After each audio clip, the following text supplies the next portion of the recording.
आज हमारे साथ हैं बिहार क्रिकेट का जाना माना नाम, जी हम बात कर रहे हैं सत्य प्रकाश की। बिहार रणजी ट्रॉफी में सत्य प्रकाश ने बहुत अहम योगदान दिया है। सत्य प्रकाश के अजीज मित्र जो भारतीय क्रिकेट में भी थे, नाम था MS धोनी, उनके साथ ही इन्होंने क्रिकेट की शुरुआत की।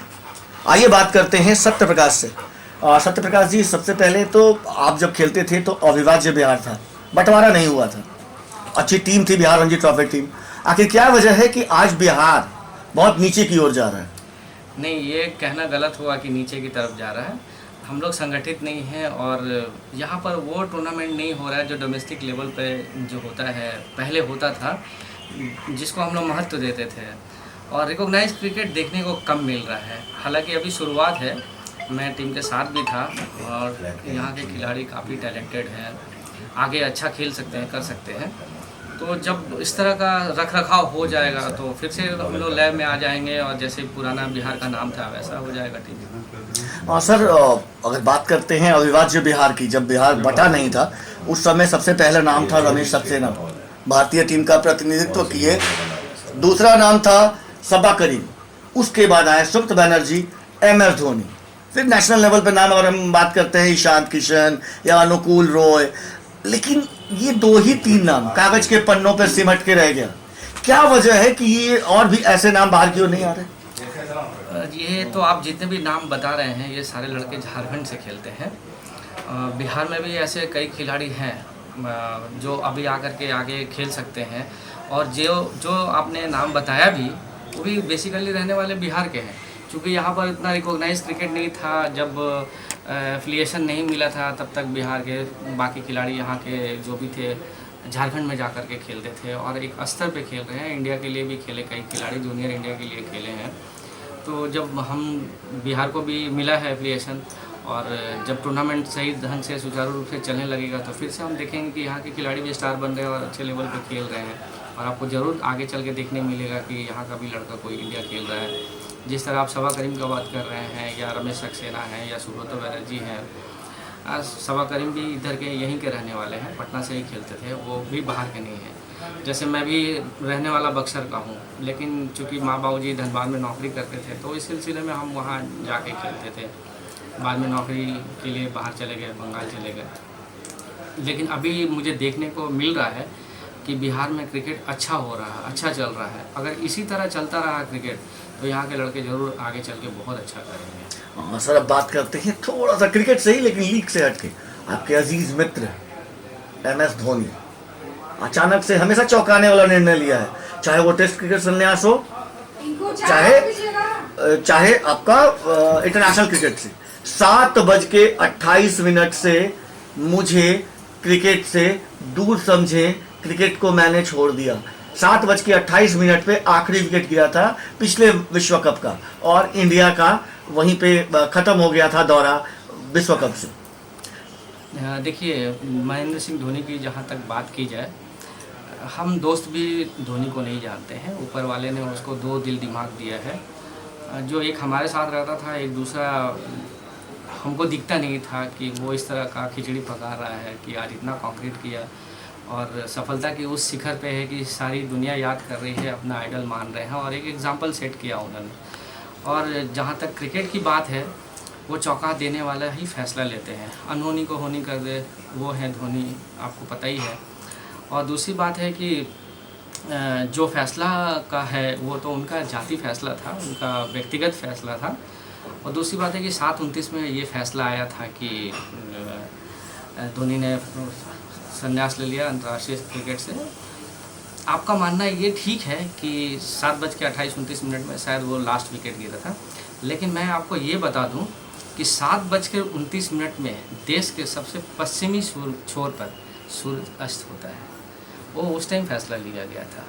और दूसरी सबसे बड़ी बात ये है कि जहाँ बड़े बड़े खिलाड़ी या बड़े बड़े लोग सोचना छोड़ते हैं, वहाँ से महेंद्र सिंह धोनी स्टार्ट करते हैं।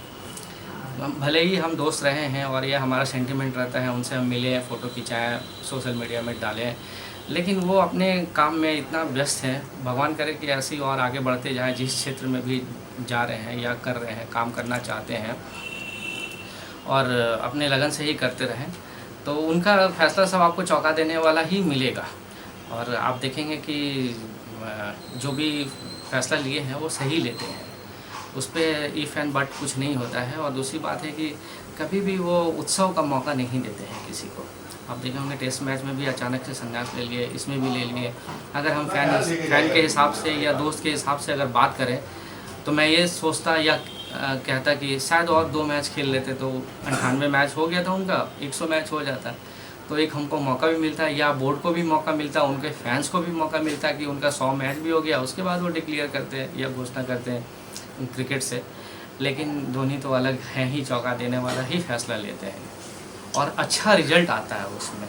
हाँ सर, जैसा कि आपने बताया आप बिहार के बक्सर ज़िले से, बक्सर ज़िले में भी कुछ अच्छे खिलाड़ी उभरे थे, पूर्व में भी वर्तमान में भी। आखिर क्या वजह है कि आपका जो घर है वहाँ के लड़के आगे नहीं निकल पा रहे हैं छोटे शहरों से? देखिए, आप जैसे झारखंड में जाएंगे या झारखंड नहीं बिहार में ही मान लीजिए, एक समय था आज से 20 साल पहले चले जाइए तो लीग खेलना पटना में अपने आप में ही बहुत बड़ी बात होती थी। अगर आप अच्छे टीम से लीग खेल रहे हैं, चाहे वो कबीरैया टीम हो, NYK हो या PSU हो, जिस टीम से भी खेल रहे हैं, तो अपने आप में ही एक ऐसा गर्व फील होता था कि नहीं, आप बिहार के लिए खेल रहे हैं। तो वो माहौल अभी नहीं लौट करके आया है और यहीं के लड़के करके दिखाए हैं और खेले हैं और एक दिन आएगा। अब मुझे याद है कि जब हम जूनियर खेलने जाते थे तो पटना के बहुत सारे लड़के आते थे खेलने के लिए। तो तब क्या होता था, हम लोग भी जोड़ घटाव करते थे, कैलकुलेशन करते थे किसका सिलेक्शन होगा नहीं होगा।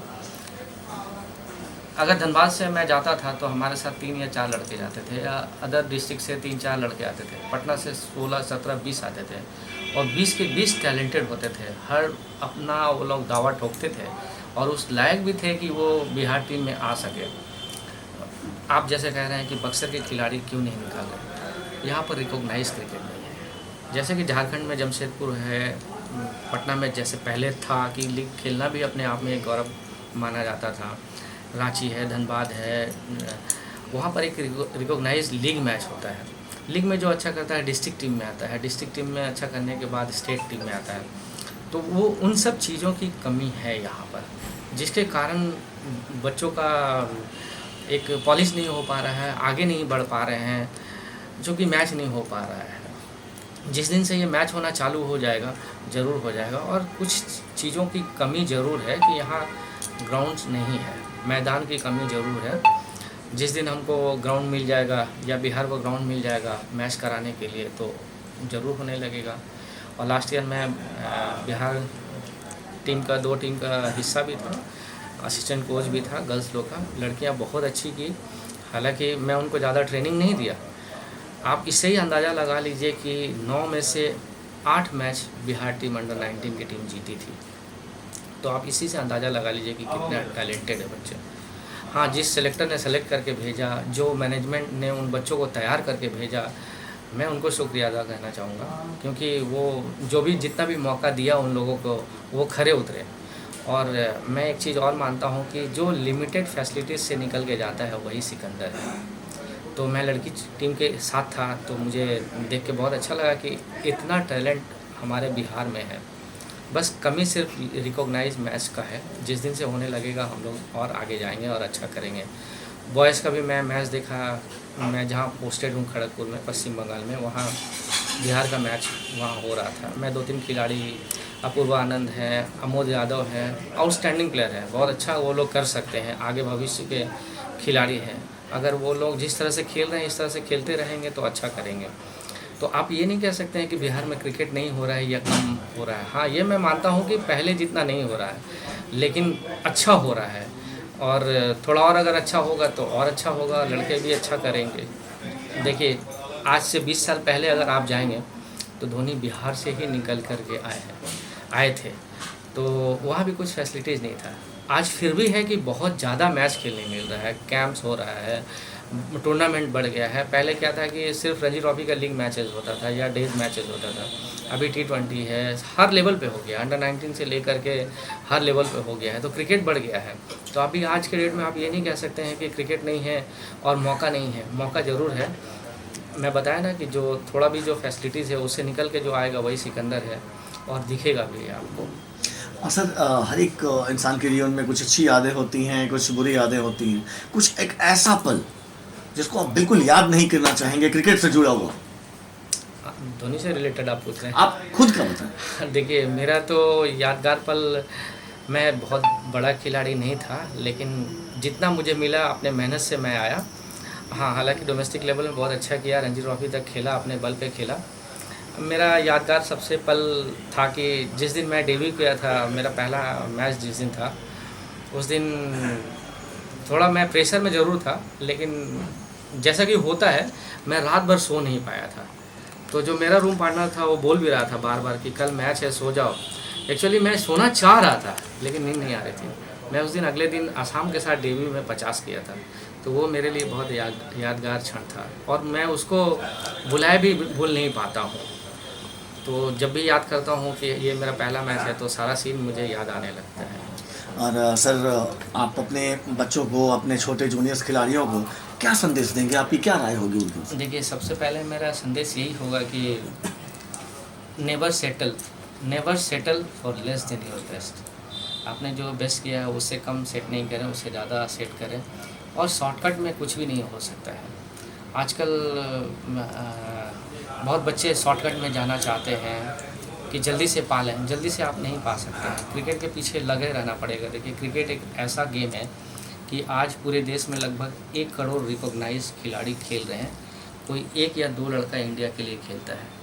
तो उस एक छोटे से पतले से रास्ता में 1 करोड़ लड़का खेल रहा है, और 1 या 2 लड़का टीम में आएगा, तो आपको मेंटली और फिज़िकली कितना स्ट्रॉन्ग होना होगा, कितना फोकस्ड होना होगा। और सबसे जीता जागता उदाहरण हमारे पास ही है, बिहार के महेंद्र सिंह धोनी, कि इस लिमिटेड फैसिलिटी से निकल करके गए हैं और सिकंदर बने हैं, और पूरा बादशाह जो है पूरा दुनिया पर राज किया है। तो मैं ये बोलूँगा कि कोई शॉर्टकट से ना जाए। देखिए, और दूसरी बात एक और मेरा है, उन बच्चों को मैं ये भी बोलना चाहूँगा कि स्टडी शुड बी प्राइमरी। पढ़ाई बहुत ज़रूरी है, क्योंकि आज अपने देश में कोई भी ऐसा सिस्टम नहीं बना है कि अगर आप खेल में कुछ नहीं कर पाए तो गवर्नमेंट आपके लिए कुछ करेगी। कारण ये भी है कि जनसंख्या बहुत ज़्यादा है अपने देश का, और दूसरी बात है कि अगर आप अच्छा खेलेंगे, विदेश जाएंगे, तो एटलीस्ट आपको यूनिवर्सल लैंग्वेज आपको आना चाहिए। तो मेरा ये मानना है कि पढ़ाई बहुत ज़रूरी है। और सबसे अहम बात यह है कि मैं साउथ ईस्टर्न रेलवे में कई बार नौकरी जो होता है, स्पोर्ट्स कोटा का नौकरी जो होता है, मैं उसमें बोर्ड में रह चुका हूँ, रहता भी हूँ बहुत बार। बहुत खिलाड़ियों को लेकर के गया हूँ बिहार झारखंड से।